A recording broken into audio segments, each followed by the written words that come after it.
Breaking lie of Maulana and Mufti on my channel, Ex-Muslim Sahil Official, stay tuned. Miracle के तौर पे आप अच्छा मिरेकल के तौर पे माशाल्लाह मौलाना बीपी बढ़ जाएगा। अस्वीकरण डिस्क्लेमर। हम वाक और अभिव्यक्ति की स्वतंत्रता के बारे में भारतीय संविधान के अनुच्छेद 19 का पुरजोर समर्थन करते हैं। उदाहरणों, छवियों और संदर्भों सहित यह वीडियो केवल मनोरंजन, सूचना और शैक्षिक उद्देश्यों के लिए प्रदान किया गया है और चैनल किसी भी अवैध गतिविधियों को बढ़ावा या प्रोत्साहित नहीं करता है। हमारा मकसद केवल समाज जागरूक करना है। जी अच्छा, ये एक्स मुस्लिम साहब आपका इस्तकबाल है, कुछ बताइए अपने बारे में। जी शुक्रिया भाई। क्या मैं पूछ सकता हूँ ये सब क्या हो रहा है? नहीं। जी जनाब, आप मुस्लिम हैं जनाब, जरा कंफर्म करिए। जी बिल्कुल, मैं अभी मुस्लिम हूँ अल्हम्दुलिल्लाह। अच्छा, तो पहले क्या हुए थे आप? इस्लाम छोड़ दिया था आपने, जो एक्स मुस्लिम लगाया आपने? पहले मेरे थॉट्स जो थे वो मुझे ऐसा लग रहा था कि किस टाइप के थॉट हैं, क्या मेरे दिमाग में आ रहा है, उस वजह से मुझे लग रहा था ऐसा। हाँ हाँ, कभी की बात है ये? लेकिन उसके बाद फिर मैंने स्टडी करी प्रॉपर, और आपको भी सुना, सचवाला जी को भी सुना, फिर मुफ्ती यासिर नदीम वाजिदी साहब को भी सुना, और उनके जो साथ में जितने भी हैं सबको सुना, और उसके बाद फिर मुझे लगा कि नहीं, हक पर तो वही हैं। ओके, कोई मुश्किल तो नहीं, ये आपकी अल्हम्दुलिल्लाह मैं मुस्लिम हूँ और मैंने अपना ईमान बचा लिया। अच्छा बचा लिए। लेकिन मुझे ये बताइए कि क्या डाउट्स आए थे और उसका क्या आपको जवाब मिला, ताकि हमें भी समझ में आए, हो सकता हमारे डाउट्स भी क्लियर हो जाए। पहले ये बताइए कि क्या डाउट आए थे आपको? डाउट लगभग यही थे, इस्लामोफोबिक वेबसाइट पर जो आते हैं।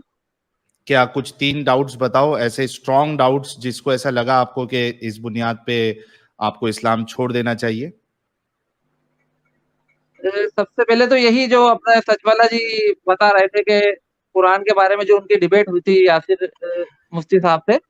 हाँ, लेकिन वो डिबेट फिर जब मैंने फुल देखी तो उसके बाद मुझे पता लगा कि ये अपनी बात प्रूव नहीं कर पाए सचवाला जी। अच्छा ओके, दूसरा पॉइंट? तो फाइनली मैं इसी कंक्लूजन पर पूछा कि मतलब ये थोड़ी जहनी बीमारियां हैं। तो आखिरी में फिर मैं यही डिबेट देखकर कोई भी देखेगा तो यही लगेगा कि ये प्रॉपरली हैंडल नहीं कर पाए डिबेट को। नहीं नहीं, एक मिनट, क्या सिर्फ यही पॉइंट था जिसकी बुनियाद पे आपको लग रहा था जो कि मुझे एक्स मुस्लिम हो जाना चाहिए, उसके बाद फिर आपने वो वीडियो देखा तो आपका डाउट क्लियर हो गया? सिर्फ ये एक ही पॉइंट था या और भी थे कुछ? नहीं, काफी सारे पॉइंट थे। इस्लामोफोबिक वेबसाइट्स पर मैं जाता था, वहां पर पढ़ता दूसरा था। एक बताइए स्ट्रांग पॉइंट, दूसरा एक स्ट्रांग पॉइंट बताइए, क्योंकि ये जो आपने सवाल किया है मैं सचवाला जी को ही मौका जैसे दूंगा। पॉलीगेमी। अच्छा, पॉलीगेमी। और पॉलीगेमी के बारे में मैं क्वेश्चन करना चाहता हूँ अपने सचवाला जी से, अगर वो बताएं तो पॉलीगेमी क्या है और क्या कहता है कुरान इस बारे में। नहीं वो ठीक है, लेकिन ये 2 चीज थी, पॉलीगेमी और एक फर्स्ट पर्सन का जो है कॉन्सेप्ट जो था, वो आपको लग रहा था कि सचवाला जी जो है इनका एतराज सही है, लेकिन आपने जब सुना तो आपको लगा कि नहीं, इनका एतराज गलत है। ये 2 चीज थी, राइट? पॉलीगेमी, और जो 2 पॉइंट तो ये होगा। तीसरा पॉइंट था अपना अर्थ के बारे में जो बताते हैं फ्लैट है, लेकिन वो ओके। काफी रिसर्च के बाद भी पता चला कि नहीं, जो बताते हैं वो तो नहीं है, लेकिन उसमें फ्लैट नहीं लिखा है, गोल भी लिखा है कुरान शरीफ में। अच्छा, गोल किधर लिखा हुआ है? वो अभी एग्जैक्टली तो मैं नहीं बता पाऊंगा, लेकिन हाँ, जो मैंने पढ़ा था उस वक्त से मैं काफी सेटिस्फाइड हो गया था।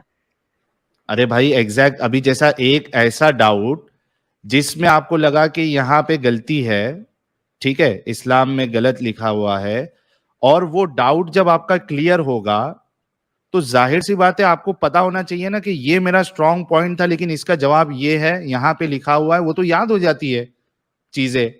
ऑथर जो बुक का है, आप बोल रहे हैं कुरान एक बुक है, तो उसका ऑथर थर्ड पर्सन भी तो हो सकता है। जरूरी थोड़ी कि फर्स्ट पर्सन होकर ही आपसे कलाम करे। मुफ्ती साहब तो कह रहे थे कि थर्ड पर्सन है, अब आप बोल रहे हैं कि नहीं, फर्स्ट पर्सन होकर ही हमें चाहिए इसका प्रूफ। तो आप उसके सपोर्ट में कुछ बताइए ना कि इस फर्स्ट पर्सन होना क्यों जरूरी है। थर्ड पर्सन भी तो हो सकता है ऑथर। उन्होंने उसके सपोर्ट में 3 बुक्स बताई, उर्दू की बताई 2 बुक, हिंदी की बताई, इंग्लिश की बताई। अच्छा, मैं क्या बोल रहा हूँ, तो अल्लाह मियाँ, हम लोग कैसा भरोसा करें कि अल्लाह मियाँ का बोला हुआ ही थर्ड पर्सन ने लिखा है, जो अल्लाह ने बोला है वही थर्ड पर्सन ने लिखा है, ये कैसा हम लोग यकीन करें? क्या पॉइंट, कैसा यकीन क्या करें पॉइंट है कि ये अल्लाह ने बोला हुआ, ये अल्लाह मियाँ तो एकदम, अल्लाह मियाँ तो कुन फयकुन कुन बोल दे, अल्लाह मियाँ तो कुरान प्रिंट होके नीचे आ जाना चाहिए थी भाई। तीसरे आदमी की अल्लाह मियाँ को जरूरत रहना चाहिए नहीं थी। देखा जाए तो दिमाग लगाओ ना भाई, अकीदत की पट्टी उतार यहाँ के पे दिमाग लगा के कुरान पढ़ो अदनान और भाई, हदीस पढ़ो अदनान भाई, बराबर से भाई, उसके बाद एक पॉइंट ऐड करूंगा अदनान भाई आप में। अल्लाह तो किसी का मोहताज नहीं है ना, तो हाँ फिर यहाँ तो मोहताज नहीं है, अल्लाह वही तो बोल रहा हूँ मोहताज ना। हुआ ना लिखने वाले का, यहाँ पे लिखने वाले को हाँ तो मोहताज वही हुआ बोल रहा हूँ, अल्लाह। अल्लाह ने अगर ऊपर कुन बोल के अगर कुरान को छोड़ दिया रहता नीचे, तो बुरा के ऊपर कुरान पहुंच जाता दुनिया में। तो आज ये क्वेश्चन सच वाला जी नहीं करते ना, हाँ सही थर्ड बात। पर्सन की लेकिन अल्लाह को अदनान जरूरत भाई, क्यों पड़ती है? अल्लाह ने कुन बोला है तभी तो ये सब हो रहा है, ये अल्लाह की कैसा? मर्जी अरे से हो रहा है। कैसा? कुन देखो, अल्लाह क्या कहता है कि जब अल्लाह कोई इरादा करता है तो किसी शय का इरादा करता है तो वो कहता है कुन, ठीक है, हो जा, फयकून, और वो हो जाती है। तो अल्लाह के हो जा बोलने से वो हो जाना चाहिए। यहाँ पे अल्लाह के बोलने से कभी कुछ नहीं हुआ है, कुन बोलने से। आप देखो हर एक चीज प्रोसेस से होती है। आप दुनिया की जितनी भी चीजें देखोगे वो प्रोसेस से होती है। वो कुन फयकून से कुछ नहीं होता। अल्लाह से कुछ नहीं हुआ है आज तक। कहाँ पे हुआ है बताइए जरा। अल्लाह अदनान भाई को का आप बिल्कुल वैलिड सवाल है। देखिए ये अभी इसको जो है फिर से मैं आपके सवाल पे लेके आता हूँ कि ये जो थर्ड पर्सन वाला मामला है, थोड़े देर के लिए मान ले कि ठीक है ऑथर ने जो है थर्ड पर्सन का वो ये किया है, तो ये अल्लाह का ही अल्लाह ने ही किया है करके कैसे मालूम पड़ेगा आपको? उसके प्रूफ में उन्होंने साइंटिफिक प्रूफ दिए थे ना, आप अच्छा उसको क्या साइंटिफिक? एक मिनट अभी उन्होंने न्यूमरिक दिए थे कुरान के, एक मिनट मैं प्लस न्यूमेरिक की भी एक पोल रिसेंट अभी खोल साइंटिफिक देता हूँ। डिस्कवरी दी थी। ओ मेरे भाई, अभी आपके मुफ्ती साहब की न्यूमेरिक की पूरी पोल खोलता हूँ मैं। एक मिनट रुको, मुझे फिर वो वीडियो ओपन करना पड़ेगा। एक मिनट रुको।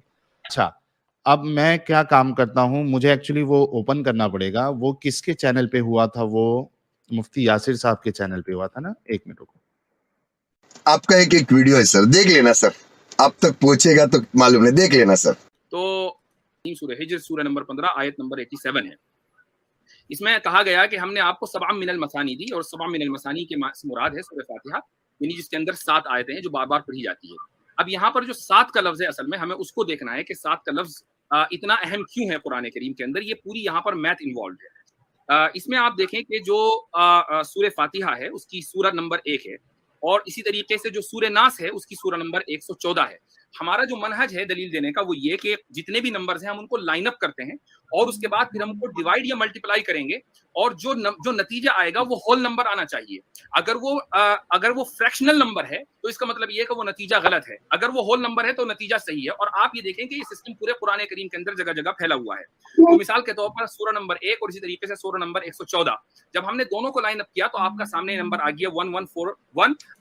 जनता को आप मूर्ख समझना बंद कर दीजिए।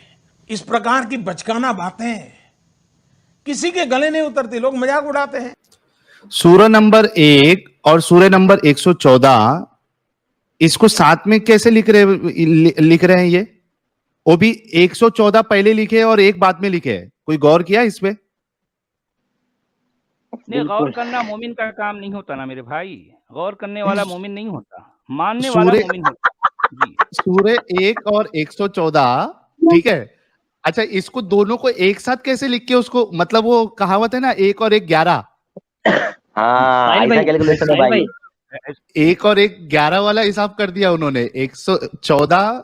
अच्छा उधर ये देखो, अगर इधर देखो आप यहाँ पे, तो पहले लिखे 114 और उसके बाद 1। अगर सही से देखा जाए तो पहले 1 आना चाहिए, उसके बाद 114 आना चाहिए ना। कोई मोमिन सुन रहा हो तो जरा इसका जवाब दे देना प्लीज। हाँ जवाब देना प्लीज। ये पहले 114 क्यों लिखा, बाद में 1 क्यों लिखा? अरे हद है, लेकिन ये कितनी बड़ी धोखेबाजी है यार, कसम से। 114 बोला, 1 और 114 जो है वो कितना होगा? 1114 होगा, सही। हालांकि वो भी गलत तरीका है। 1 और 114 जो है उसको आप एक साथ लिख के उसको 1114 नहीं कर सकते हो। अच्छा, उसके बावजूद भी धोखाधड़ी ये है कि 1 को बाद में लिखा और 114 को पहले लिखा जी। इसीलिए ये अल्लाह का कैलकुलेशन ही हो सकता है ये। इतना बोंडा कैलकुलेशन। अच्छा आगे देखते हैं, रुको इनकी बोंगी और देखते हैं। दूसरी चीज आप देखिए कि जैसे एक समझो हिसाब में कुछ गड़बड़ी होती है, कोई चोरी चकारी करता है, हिसाब में गड़बड़ करता है, तो उसको हिसाब दिखाना होता है तो वो किधर ना किधर से कुछ जोड़ वोड़ के दिखा देता है। देखो कि लो भाई सही आ गया। जी जी जी जी जी वैसा इस तरीके से इन्होंने यही कैलकुलेशन मामला किया है। एग्जैक्टली यही मामला है। और वो अब क्या किया जाए, हमारे देखें इस्लाम में आलिम वही कहलाता है जो कुरान के धोखा दे। घपलों पर पर्दा डाले। हम्म, जो जितने ज्यादा घपलों पर पर्दा डाल सकेगा वो उतना बड़ा आलिम कहलाता है। ये है बिल्कुल। रियल जैसे वकील वगैरह और करते हैं। और मैंने एक बार पहले बोला था कि एक किसी ने इससे पहले आया था तो मैंने बोला था अल्लाह की हर बात उल्टी ही होती है, इस वजह से हम उसको खुदा नहीं मानते। यहाँ भी देखो, यहाँ उल्टा लिया है उन्होंने, 114 पहले एक बाद में। जी अच्छा, ये कैलकुलेशन भी जबरदस्त आया है, देखो 1141 डिवाइड बाई 7 इक्वल टू 163, मतलब 1 + 6 + 3 इक्वल टू 10, यानी 10 नंबर ही है ये। अच्छा, और एक और आगे भी देखते हैं, इनके झोल झपाट देखो आप। इसी तरीके से आगे चलते हैं। कुरान करीम की जो सूरतें हैं वो 114 हैं। कुरान करीम के नाजिल होने का जो जमाना है वो 23 साल है। अगर आप दोनों को मिलाएंगे तो अच्छा, अब इधर इनका दूसरा झोल देखिए सचवाला जी। जी मेरा चैलेंज है मुफ्ती यासिर साहब से कि इन्होंने कुरान के नाजिल होने का जो ईयर बताया है, क्योंकि ये मैक्स कैलकुलेशन कर रहे हैं और उससे एक परफेक्ट नंबर निकाल रहे हैं जो इनको मैच करना चाहिए, करने की कोशिश कर रही है ताकि इसको एक मिरेकल बताए। तो उसमें आपके नंबर एग्जैक्ट होने चाहिए, ठीक है। मुझे मुफ्ती साहब ये साबित कर दे, पहली आयत जब नाजिल हुई और जो आखिरी आयत जब नाजिल हुई वो एग्जैक्ट 23 इयर्स था।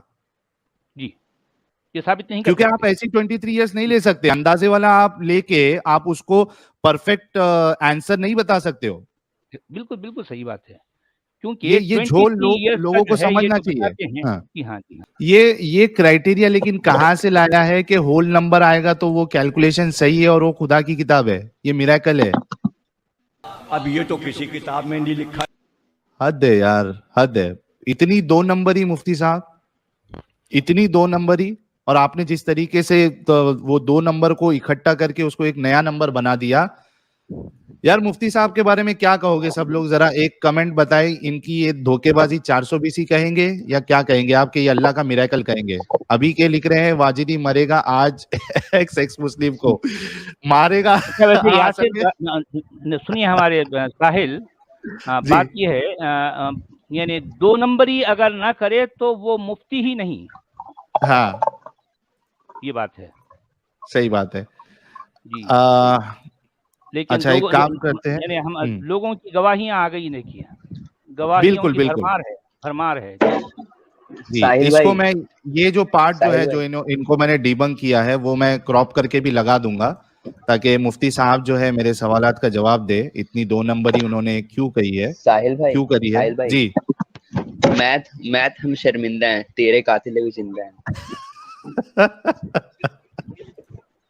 once more